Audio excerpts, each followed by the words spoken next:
तू करता इसका उपकार, पुण्य भस्म करनी अग्निकाल के कुंज समान।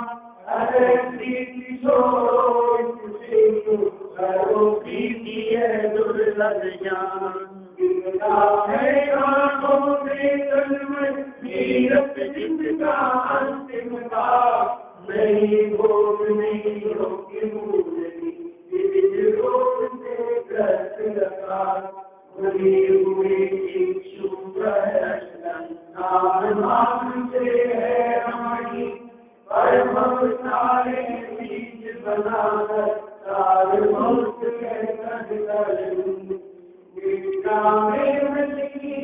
शंका जागृत में जीवन मृत्यु का दर्शन कब तक गिर होगा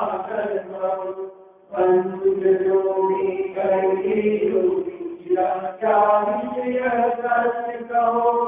मरण भावे शत्रु भाग्य लगे रहो।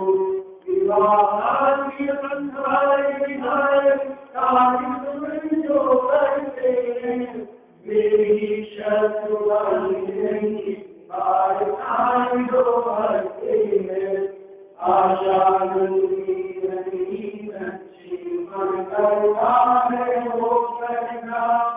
उसे अग्नि को जल निकालने रानी मारी ब्रह्मवशान।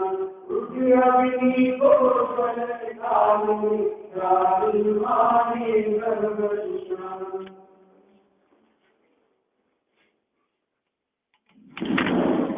यमराज का आकस्मिक आगमन, ये चर्चा कल अपनी यहाँ हुई है और इस संदर्भ में ऐसा कहा, कब आ जाएगा काल, कहाँ से आ जाएगा, किस विधि से इस जीव को ले जाएगा, ऐसा विचार करो। और कभी भी हो सकता है ये, फिर भी आपके चेहरे की निश्चिंतता देखकर ऐसा लगता है कि आपको इसका विचार नहीं है, क्योंकि इसका विचार करने वाला प्राणी निश्चिंत कैसे हो सकता है, ये बात हमारे गले नहीं उतर रही। इसका चिंतन करें, इसका विचार करें तो आत्म कल्याण के मार्ग में लग जाएं। ऐसी ये प्रेरणा आचार्य देव ने यहाँ दी है हमारे को। और फिर कहते हैं कि ये जो मरण है, इस मरण से रहित कोई भी नहीं है, बचाने वाला कोई नहीं है। कब काल आ जाएगा, किसका काल आ जाएगा, इस बात का भी कुछ ठिकाना नहीं है। और मरण से रहित कोई व्यक्ति होता भी नहीं है। कितने भी प्रयास किए जाएं, ये व्यक्ति मरण से रहित कभी भी नहीं होता है। देखिए पेज नंबर 74 पर सभी क्षेत्र और काल में मरण होता है। कोई भी क्षेत्र और काल मृत्यु से अगोचर नहीं है। ऐसा प्रत्यक्ष देखकर निश्चिंत हो जाना चाहिए। यह बात आगामी छंद में कहते हैं। पिछले छंद के अंदर भी लगभग यही बात कही थी कि किसी भी क्षेत्र और किसी भी काल में यमराज का आगमन हो सकता है। और यहाँ भी यही बात कह रहे हैं कि मरण से रहित कोई नहीं है, माने सभी क्षेत्रों में और सभी कालों में मरण हो सकता है। मृत्यु से अगोचर कोई भी क्षेत्र काल नहीं है, माने जिस क्षेत्र में और जिस काल में किसी व्यक्ति की मृत्यु हुई ही ना हो। ऐसा प्रत्यक्ष हम देखते हैं, इसलिए निश्चिंत हो जाना चाहिए। माने जो ये चिंता हमारे हृदय में है कि मैं कुछ प्रयास करूं बचने का, किसी जगह चले जाऊं, कोई समय ऐसा आए जिस समय ऐसा प्रयास हो सके, ये कह रहे हैं आपको निश्चिंत हो जाना चाहिए मृत्यु के संबंध में। होगा वो तो, अब चिंता करने से क्या होगा? चिंता करोगे तो भी होगा और चिंता नहीं करोगे तो भी होगा। बोलो। होना ही है। इसलिए समझदारी का काम क्या है कि चिंता नहीं करते हुए बिताना, काटना समय। कहते हैं ना, ज्ञानी काटे ज्ञान से और मूर्ख काटे रोए, बस इतना फर्क है। काटना तो दोनों को पड़ेगा। उदयानुसार जो व्यवस्था बनी है वो व्यवस्था तो दोनों के साथ में बनी हुई है, ज्ञानी के साथ में भी और अज्ञानी के साथ में भी। और जो उदय प्राप्त व्यवस्था है उसको भोगना पड़ता है। ज्ञानी तो ज्ञान से काटता है, समझदारी से उस समय को निकाल देता है। पाप का उदय आया है, प्रतिकूल परिस्थिति बनी है, और अज्ञानी जीव रो रो करके उस काल को निकालता है। जितने काल विपदा रहनी है, जितने काल तक रोग रहना है, जितने काल तक दर्द रहना है, तकलीफ रहनी है, वो रहेगी। जितने काल रहनी है उतने काल रहेगी। अब आप उसको रो रो करके बिताओ, चाहे ज्ञान और समझदारी से उस काल को बिताओ। यदि आप रो करके उस काल को बिताते हो तो भविष्य के लिए नवीन कर्म का बंधन होता है, और यदि आप ज्ञान और समझदारी से उस काल को बिताते हो तो निश्चित रूप से आपकी वो आपदा भविष्य के लिए और कम हो जाती है, मिट जाती है। वे कह रहे हैं अब चिंता किस बात की है? चिंता इस बात की है, हे भगवान मैं मरना नहीं चाहता, हे भगवान मैं मरना नहीं चाहता, हे भगवान कोई तो बचाओ, कुछ तो करो प्रयास मेरे को बचाने के, कैसे भी करके मुझे बचा लो बस। मरणासन्न लोगों को इस प्रकार विकल्प करते हुए, विलाप करते हुए अनेक बार देखा है। मैं मरना नहीं चाहता, बाबू साहब बचा लो मेरे को, कुछ कुछ करो, कुछ क्या करूं मैं मरना नहीं चाहता। ऐसा विलाप करते हुए आपने देखा होगा, कई लोगों को ऐसा कहते सुना होगा। ये कह रहे हैं कि आप जो विलाप कर रहे हैं, इस विलाप का कारण मैं मर जाऊंगा और मैं मरना नहीं चाहता, ये चिंता और विकल्प है। और आप यदि इस बात को स्वीकार कर लें कि जिस दिन आना होगा उस दिन आ जाएगा, तो आप निश्चिंत हो जाएंगे। ऐसे निश्चिंतता का उपदेश ये कह रहे हैं कि आप क्या बात कर रहे हैं, आप मरना नहीं चाहते। दुनिया में कोई ऐसा है जो मरता ही नहीं हो, जो मरा नहीं हो? सभी मरते हैं, आप क्यों घबरा रहे हैं? जैसा सबके साथ होता है आपके साथ हो जाएगा। बोलो क्या होता है जब कोई संकट आता है तो ये सोचता है कि नहीं मेरा क्या होगा, तो कह रहे हैं जैसा सबके साथ होगा वैसा तुम्हारे साथ होगा, घबराने की क्या बात, अकेले थोड़ी ना हो, संकट अकेला तुम्हारे ऊपर थोड़ी ना आया है। ये मरण का संकट, ये मरण के बादल तो सबके माथे पे मंडरा रहे हैं। काल की काली घटा प्रत्येक क्षण प्रत्येक पल मंडरा रही, प्रत्येक क्षण मंडरा रही है काली घटा। अब कब कौन चला जाए, कब किसका नंबर आ जाए, सब एक जैसे हैं क्या? देखिए वो बात कह रहे हैं अनुष्टुप छंद में, ये बात आगामी छंद में कहते हैं आचार्य देव। अनुष्टुप वाइकम मृत्यु देशम कालम विदिनेतुम निश्चिंता संतु जंतवे। विधान तथा कारण को यदि देखो, मृत्यु से तुम निश्चिंत रहो। इसमें क्या कह रहे हैं? तुम्हारे को निश्चिंत रहने के बारे में क्या है कि देखो तुम्हारे को दिखता है क्या कोई क्षेत्र, कोई काल ऐसा, कोई देश दिखाई देता हो कि भाई ये जापान की एक ऐसी नगरी है, इस नगरी के जीव कभी नहीं मरते, ये क्षेत्र ऐसा है, ये बाउंड्री ऐसी है कि जो इस बाउंड्री के अंदर चला जाता है उसके अंदर उसका मरण नहीं होता, जब तक रहेगा तब तक नहीं मरेगा, और जब उसके बाहर निकलेगा तभी मरेगा। और साहब कई लोग ऐसी बातें करते हैं, ये परिसर ऐसा है कि इस परिसर में आज तक किसी का मरण नहीं हुआ ही नहीं। हमने 80 साल की उम्र में आज तक कभी देखा नहीं कि इस परिसर में किसी का मरण हुआ हो। इस परिसर में रहने वाले लोग भी जब जब उनका मरण हुआ तो बाहर निकलने के बाद ही उन्होंने दम तोड़ा, जब तक अंदर थे तब तक मरे नहीं थे।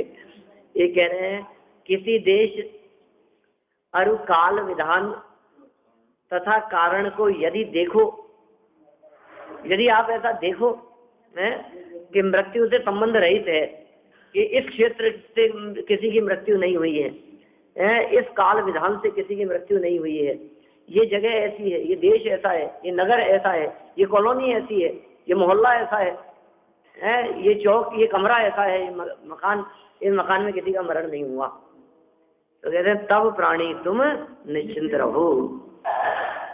वे कह रहे हैं हे प्राणी, अर्थ देखिए इसका, हे प्राणी, यदि किसी भी क्षेत्र, काल, विधि और कारण को मृत्यु से अगोचर जानो तो तुम निश्चिंत हो जाओ। भावार्थ देखिए, जगत में ऐसा कोई स्थान नहीं है जहां मरण न हो, ऐसा कोई काल नहीं है जब मृत्यु न हो, ऐसी कोई विधि नहीं है जिससे मरण मिट जाए। बोलो कोई ना कोई तो विधि होगी ना। आखिर एक विधि जो थी वो तो हमने पीछे बता दी आचार्य देव ने, राग रहित हो जाना मृत्यु पर विजय प्राप्त करने के लिए, कर्म रहित हो जाना, कर्मों से मुक्त हो जाने वाले व्यक्ति उनको मरण नहीं होता, क्योंकि उनको मरण नहीं निर्वाण होता है। निर्वाण और मरण में फर्क है ना, आयु दोनों में पूरी हुई है, लेकिन जिस आयु के पूरे हो जाने पर नया जन्म मिले उसका नाम मृत्यु है, और जिस आयु के पूरी होने पर नया जन्म न मिले उसका नाम निर्वाण है। ठीक है, तो ये कह रहे हैं जिससे मरण मिट जाए ऐसा कोई उपाय नहीं है, जिससे शरीर बच जाए ऐसा भी कोई उपाय नहीं। इसलिए सबको सर्वथा काल के वश जानकर आत्म कल्याण का प्रयत्न अवश्य ही करना चाहिए। अब देखो, अब काल आएगा और ले जाएगा, काल आएगा और मृत्यु हो जाएगी, तो फिर क्या करें कि अब मृत्यु होना है तो कब होना है, इस बात को काल के ऊपर छोड़ो और निश्चिंत होकर के अपने आत्म कल्याण का कार्य करो। पहले ऐसी बात कही थी कि चिंता क्यों नहीं करता है, तेरे माथे पर चिंता के तल क्यों नहीं पड़ते हैं, तो पहले तो चिंता करने की बात कही, मौत से तो डर, मौत आ जाएगी तो क्या करेगा तू, आत्म कल्याण क्यों नहीं करता, किसी भी क्षण प्राण पखेरु उड़ जाएंगे, पहले ऐसी बात कही। और फिर अब उस पूरी बात को करने के बाद में अब कहते हैं जब ज्यादा चिंता दिखाई दी तो कहते हैं तो चिंता क्यों करता है, सबका ही होना है। माने देखो क्या करें आचार्य देव, कितना बैलेंस में रह करके बात करनी पड़ती है। पहले तो डराने की बात करी, कोई नहीं बचाने वाला है, कोई शरण नहीं है, यमराज आ जाएगा तो ये बचाने वाला कोई नहीं होगा, सब छूट जाएगा, सारा साथ छूट जाएगा, शरीर भी अशरण है, जीवन अशरण है, ये सब काल के अधीन है। तेरे को चिंता नहीं दिखा, तेरे माथे पर चिंता के फल नहीं पड़े हुए दिखाई देते, इसका मतलब ये है कि तुझे विचार नहीं, गंभीरता से विचार कर, हम मृत्यु के बारे में सोच क्या होगा, कभी भी आ सकता है ये काल, अभी बैठे बैठे भी आ सकता है, विचार कर इसके बारे में। तो पहले चिंता करने की बात की, अभी ज्यादा ही चिंता करने लग गया। देखो चिंता नहीं करता था तब भी आत्म कल्याण के मार्ग में नहीं लगता था, चिंता ही नहीं थी, अरे क्या है, मरने वाले मर गए, हम थोड़ी ना मरेंगे। ये दूसरों की बातें करता रहता था, तो चिंता नहीं करता था तब आत्म कल्याण के मार्ग में नहीं लगता था। तो आचार्य देव ने कहा तू चिंता कर, थोड़ी चिंता करेगा तो घबराहट होगी, तो आत्म कल्याण के मार्ग में लगेगा। तो ऐसा आचार्य देव ने समझाया तो फिर खूब चिंता करने लगा। अब इसके दिमाग में यही चलने लगा, मर जाऊंगा तो क्या होगा, तो मुझे कोई बचा नहीं पाया, मेरे को बचाने वाला कोई नहीं है, जीवन पूरा हो जाएगा तो क्या होगा। अब इसके दिमाग में यही चिंतन चलने लगा। तो फिर आचार्य देव कहते हैं कि अभी ज्यादा ही चिंतन करने लग गया मरने के बारे में। तो फिर इसको समझाया घबराए मत। क्या घबराने की बात नहीं है, सबका ही मरण होता है, तो चिंता छोड़ और आत्म कल्याण के मार्ग में लग। पहले चिंता नहीं थी तो आत्म कल्याण के मार्ग में नहीं लगता था, अब ज्यादा चिंता है तो आत्म कल्याण के मार्ग में नहीं लग पा रहा है। इसलिए चिंता को छोड़कर निश्चिंतता से आत्म कल्याण के प्रयत्न में अवश्य लग जाना चाहिए, ऐसी प्रेरणा दे रहे हैं।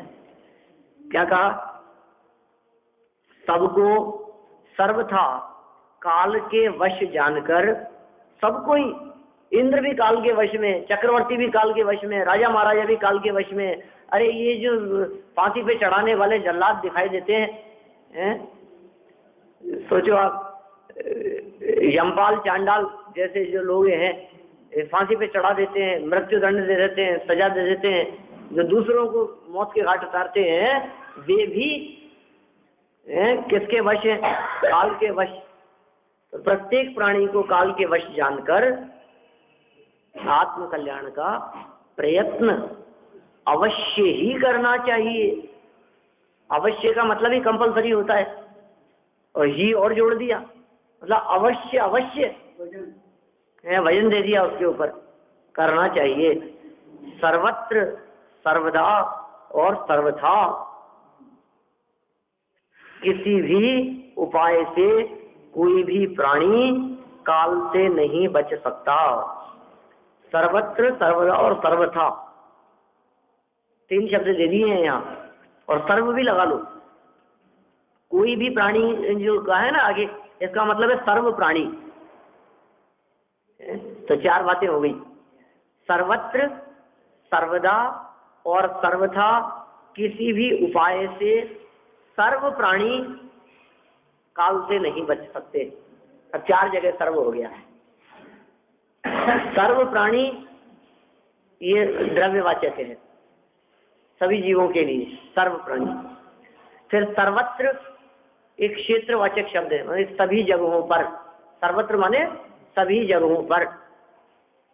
सर्वदा ये कालवाची शब्द है, माने सभी समयों पर, सभी समय में, किसी भी समय में, सर्वदा हर समय, सर्वदा।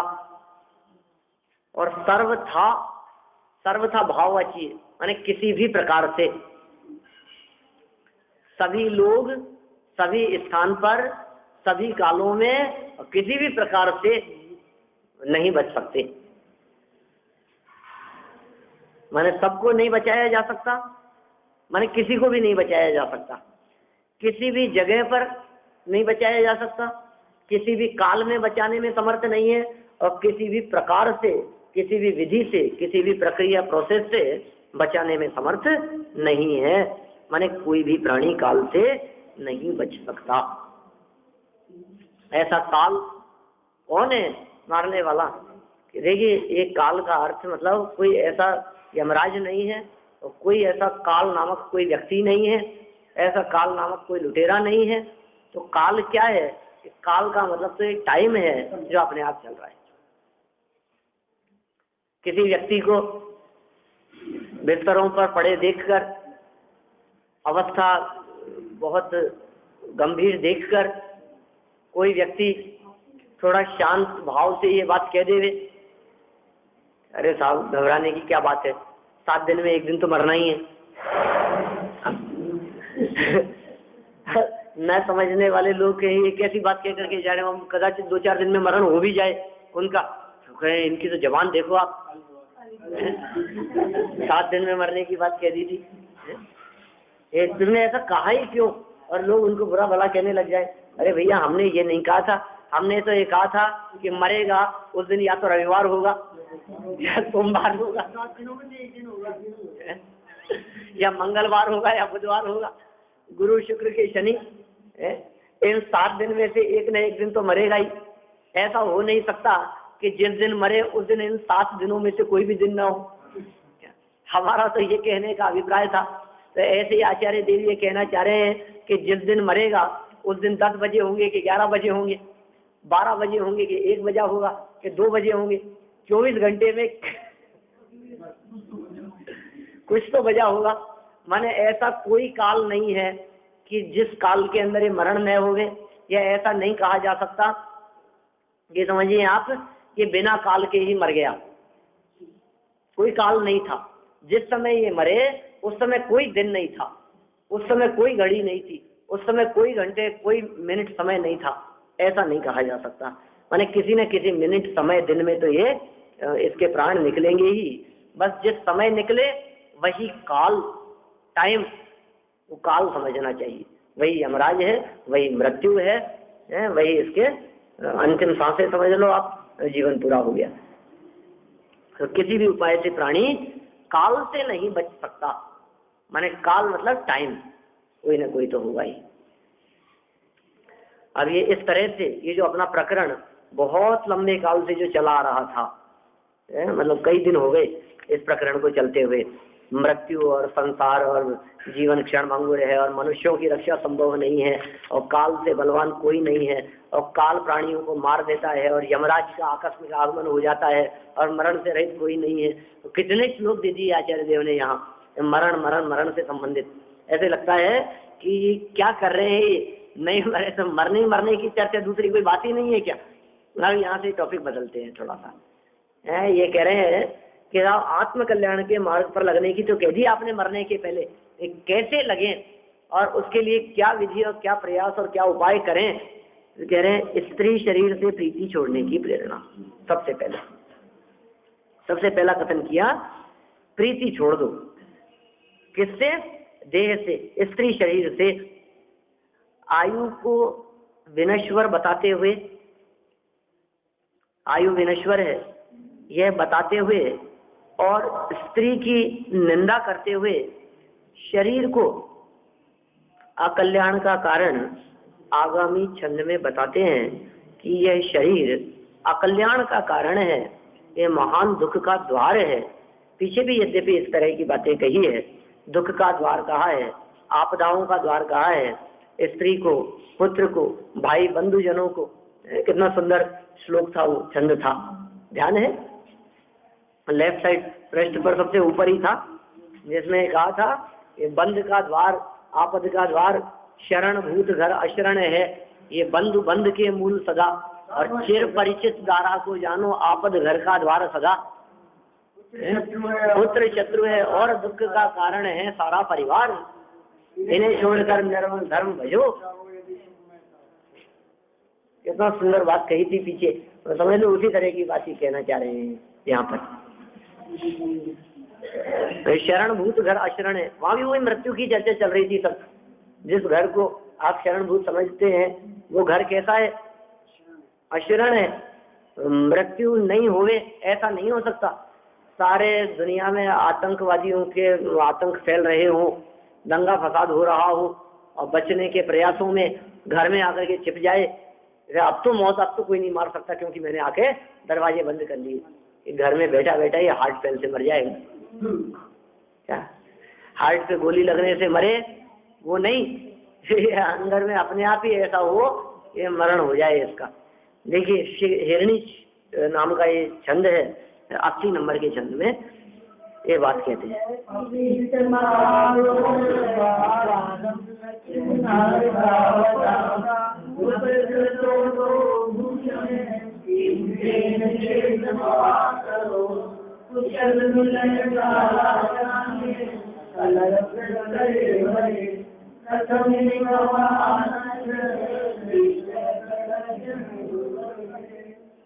सुंदर नारी तन नरकादिक के महादुख का द्वार, यह तो तेरा हित नाशक है, तू करता इसका उपकार। पुण्य करने हेतु अग्नि ज्वाल के पुंज समान, छोड़ो इनसे क्यों करो प्रीति है दुर्लभ जान। पुण्यम समग्र महीने के मना युहोमी है, सारा पुण्य हे जनेन्द्र देव ये स्वाहा करने की बात कर रहे हैं। ये कैसे स्वाहा हो जाता है? ये भस्म हो जाता है सारा का सारा पुण्य। यह सुंदर नारी तन, जो सुंदर शरीर दिखाई देता है, नरकादिक के महान दुख का द्वार है। नरक का द्वार जानो इसको, नरक जाने का दरवाजा है। और कैसा नरक जाने का? नरकादिक का द्वार नहीं, नरकादिक के महान दुखों का दरवाजा है। और क्या कह रहे हैं? यह तो तेरा हितनाशक है।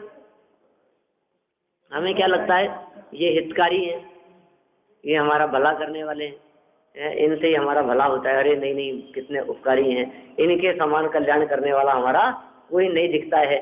सहचरणी है, सहधर्मिणी क्या कहेंगे उसको, हम सफर, जो भी नाम दो आप, साथ साथ में ही जीवन साथी। तो ये जिस साथी को आप साथी समझ रहे हैं, ये साथी नहीं है, ये साथी नहीं है, ये क्या कह रहे हैं, ये तो हितनाशक है। मतलब न केवल पत्नी पति भी समझ लेना, क्योंकि अंदर में जो उनके प्रति होने वाला हमारा राग भाव है, जो मोह भाव है, जो विकार भाव है, यहाँ तो आचार्य देव उसके ऊपर प्रहार करना चाहते हैं। तो यह तो तेरा हितनाशक है, तेरे हित का, तेरे उपकार का, तेरे भलाई का, तेरे उज्जवल परिणामों का घात करने वाले हैं। तेरे उज्जवल परिणामों का घात करके तुझे मोह में फंसाने वाले हैं, तुझे धर्म मार्ग से विचलित करने वाले हैं। धर्म बुद्धि यदि हो रही हो और जिसमें तुम्हारा हित होता हो, उस हित का नाश करें। स्वार्थ के सगे और हमारे हित के नाशक, परमार्थ के नाशक। स्वार्थ के सगे और परमार्थ के नाशक है। और तू करता है इसका उपकार, इसका उपकार ही करता रहता है, तो इसे उपकार ही जानता है। कैसे है और कैसा उदाहरण दे दिया है, मतलब ऐसा उदाहरण दिया है, पुण्य भस्म करने के लिए। किसे? पत्नी को, पुत्र को, पति को नहीं समझे, उन सबको जो है कैसे हैं ये, पुण्य भस्म करने के लिए।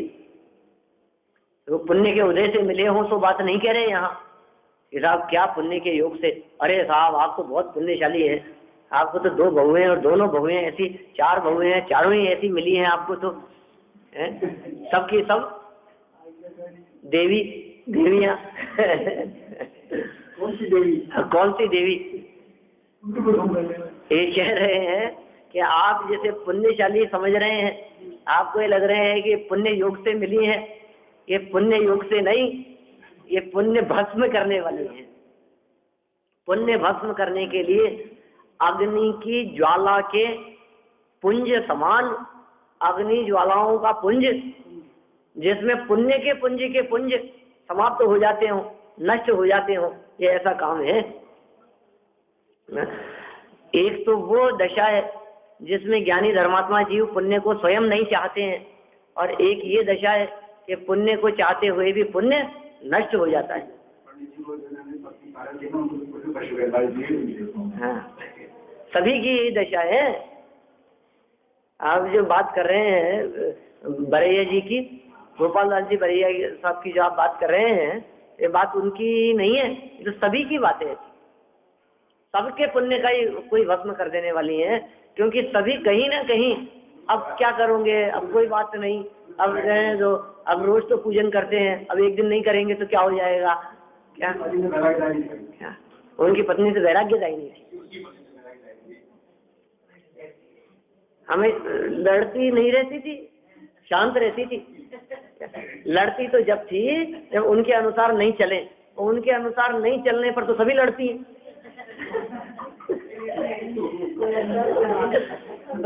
अब इसमें क्या दम है? अब हम कहेंगे गोपाल दास जी बरैया की जो पत्नी थी वो तो खूब लड़ती थी उनसे, लड़ती नहीं थी, बिल्कुल नहीं लड़ती थी। राव आ गई थी लड़ने के लिए, मंदिर में आ गई थी, प्रवचन कर रहे थे, बहुत जबरदस्त विद्वान, 50-60 वर्ष से भी ज्यादा पुरानी बात, 100 वर्ष पुरानी बात समझना चाहिए। मंदिर में प्रवचन करते थे और विद्वानों के विद्वान कहलाते थे, विद्वत परंपरा समझ लो आप, वहीं से चलिए, गोपाल दास जी बरैया से हैं वे विद्वत शिरोमणि समझो आप। और ऐसे विद्वान, और एक दिन प्रवचन कर रहे थे, और प्रवचन करते करना तो शुरू किया उन्होंने मंगलाचरण, और उनकी पत्नी आ गई आदम की सामने, और सामने आकर के वो पूरी सभा के बीच में बिल्कुल चलाना शुरू कर दिया। आ गए यहाँ पर सीधे ही, मैं घर में बैठी हुई हूँ, इंतजार कर रही हूँ तुम्हारा, हुक्का कौन भर के आएगा मेरा? क्या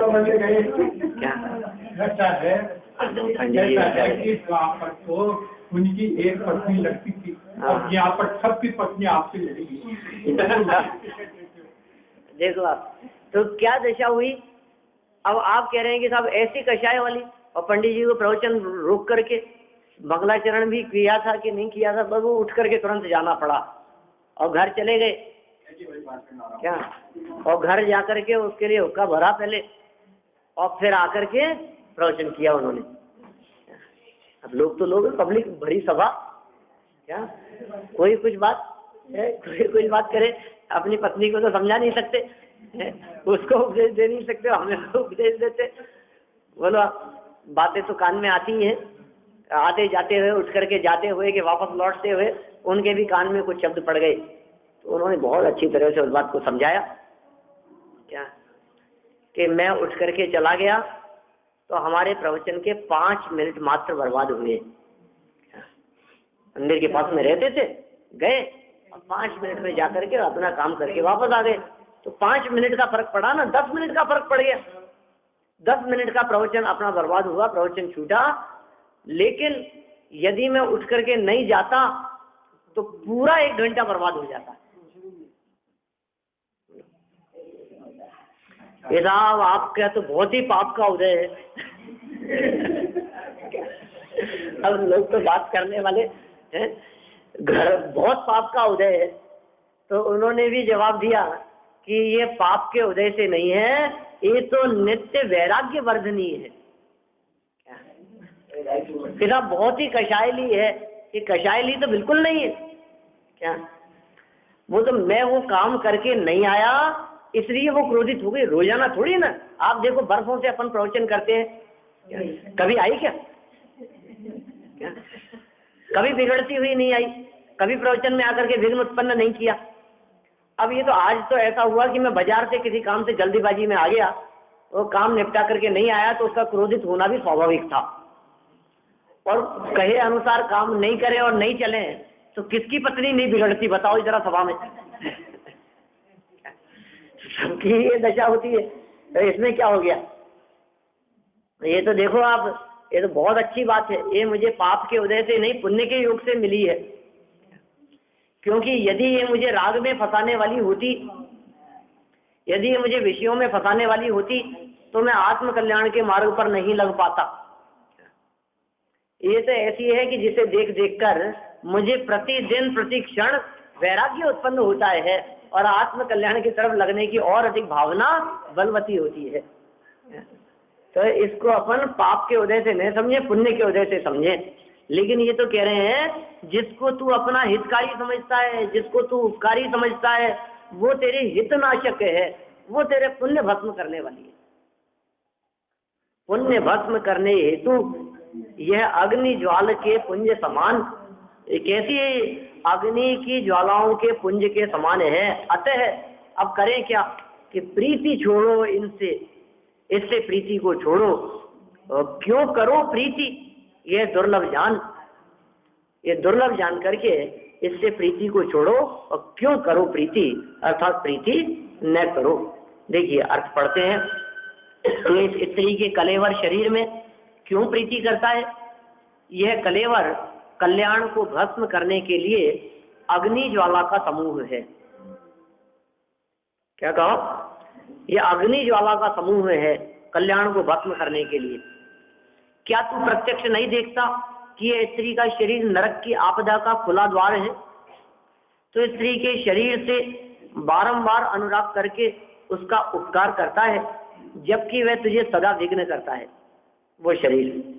इसलिए तू तरुणी के तन की प्रीति छोड़। यद्यपि अज्ञानी जन इसे दुर्लभ मानते हैं, लेकिन यह कुछ वस्तु ही नहीं है, कुछ दुर्लभ नहीं है, ये तो प्रीति छोड़ने योग्य ही है। देखिए नीचे भावार्थ में टोडरमल जी क्या कहते हैं। स्त्री ही संसार का मूल कारण है, क्योंकि उससे पुत्र पौत्र आदि संतान की प्रवृत्ति होती है। वह अनेक प्रकार के आरंभ परिग्रह आदि को, चिंता रूप क्लेश को बढ़ाने वाली है। देख लो आप, जो लोग अकेले हैं उनको किसी प्रकार की कोई टेंशन नहीं है, कोई चिंता नहीं है, और जो साथ में है परिवार सहित है, उनको पत्नी की, पुत्र की, परिवार की है, उनके लिए कमाना, फिर उनकी आकांक्षाएं इच्छाओं को पूरी करना है, फिर उनके लिए कमा करके लाना, इकट्ठा करना, देना, और लाला करके दिए जाओ और फिर भी आप कुछ करते ही नहीं हो। जाट काटने का ये बना रहे। अरे ये क्या कह रहे हैं, पुत्र पौत्र संतान आदि की प्रवृत्ति अनेक प्रकार के आरंभ परिग्रह आदि में और चिंता रूप क्लेश को बढ़ाने वाली दिखाई देती है। निरंतर क्लेश ही बढ़ता रहता है, आकुलता ही बढ़ती रहती है, चिंता ही बढ़ती दिखाई देती है। भूतकाल में जो निर्वृत्ति रूप मुक्ति रूपी वधु के वर हुए हैं वे सब स्त्रियों के त्याग से ही हुए हैं। कितने सुंदर बात कह दी है। आज तक जिसने मुक्ति प्राप्त की है वो घर गृहस्थी परिवार में रहते हुए नहीं, घर गृहस्थी परिवार का त्याग करके ही वे मुक्त हो सके हैं, मुक्ति वधु के वर हुए हैं, मुक्ति लक्ष्मी का वर्ण उन्होंने किया है। वे सब उसके त्याग से ही हुए हैं और इनके संपर्क से ही प्राणी चारों गतियों में भ्रमण करता है। चतुर्गति में भ्रमण करने का भी एकमात्र यही कारण दिखाई देता है। ऐसा जानकर स्त्री का संसर्ग छोड़ देना चाहिए। माने आचार्य देव कह रहे हैं कि एक के छोड़ देने से सब छूट गया समझना चाहिए। परिग्रह छूट गया, आरंभ छूट गया, उससे होने वाली चिंताएं, संकल्प, विकल्प सब छूट गए हैं। इसलिए इसको छोड़ा माने घर गृहस्थी छूट गई, माने परिवार छूट गया, माने जितने भी चिंताएं और बाधाएं थी सभी बाधाएं छूट गई। तो ऐसा जानकर, ऐसी विपदाओं का घर जानकर, ऐसी आपदाओं का घर जानकर, ऐसी पुण्य को भस्म करने वाला जानकर, हितनाशक जानकर, महादुख का द्वार जानकर इसको छोड़ देना चाहिए। और छोड़ने का अर्थ सीधा सीधा से यही समझना चाहिए कि अति आसक्ति नहीं होनी चाहिए, तीव्र अपनापन नहीं होना चाहिए। इस तरह विषयों को छोड़ने की प्रेरणा दी है। मनुष्य पर्याय अति दुर्लभ है और इस मनुष्य पर्याय की तुलना आचार्य देव ने काने गन्ने से की है। काना गन्ना, अब उस गन्ने का उदाहरण देकर के आचार्य देव किस तरह से उस बात को सिद्ध करना चाहते हैं कि बाल्य अवस्था कैसी है, युवा अवस्था कैसी है और वृद्धावस्था कैसी है और उससे किस प्रकार अपना कल्याण किया जा सकता है और किस तरह से उसे बर्बाद किया जा सकता है। बहुत ही सुंदर चर्चा इन्होंने यहाँ 81 नंबर के श्लोक में की है। अपन इस प्रकरण को कल आगे बढ़ाएंगे। आज का अपना समय ये सब भारत के ये सब मतलब के साथी है, निकल जाए जग पार कोई न तेरे संग चले, कोई न तेरे संग चले, कोई न तेरे संग चले। प्रियजन परिजन और कुटुंब जन है मतलब के सारे, ये सब स्वार्थ के ये सब मतलब के साथी है, पहुँचा कर शमशान कोई ना तेरे संग चले। ये सब मतलब के ये सब स्वार्थ के साथी है, निकल जाए जग प्राण कोई न तेरे संग चले। इसके लिए धन संचय करता झूठ कपट सब द्वारा, रह जाएगा सभी यहाँ जब बजे को नरकारा। ये सब स्वार्थ के ये सब मतलब के साथी है, निकल जाए जब जन जन महल मकान कोई ना तेरे संग चले, कोई ना तेरे संग चले, कोई ना तेरे संग चले। यह मानव तन दुर्लभ प्राणी बारे बारे नहीं पाए, जन्म रतन धन संचय करे जन्म सफल हो जाए। ये सब स्वार्थ के ये सब मतलब के साथी है, शेष अरे नादान कोई न तेरे संग चले, कोई न तेरे संग चले, कोई न तेरे संग चले। ये सब स्वार्थ के सब मतलब के साथी है। निकल जाए जब प्राण कोई ना तेरे संग चले। नाश देखो ज्ञान के प्रकाश देखो आपा परभाष देखो मानुषी बधाई है। शौर्य ज्ञान देखो भव्य कीर्तिमान देखो सकल किसान देखो परम प्रमाणी है। अनुभव कार्य देखो जीव के कार्य देखो काउन कार्य देखो भव्य और रानी है। कार्य देखो पार के उतार देखो सुख विस्तार देखो ऐसी जिनवाणी है। जिनवाणी की स्तुति अल्पबुद्धि परमान करे माता मैया। ये जिनवाणी भारती कोई जरूर है। जो तेरा शरणा गए तो पावे सुच। क्या वाणी के ज्ञान से तुझे लो करो तो वाणी मत कहूँ सदा देखूं।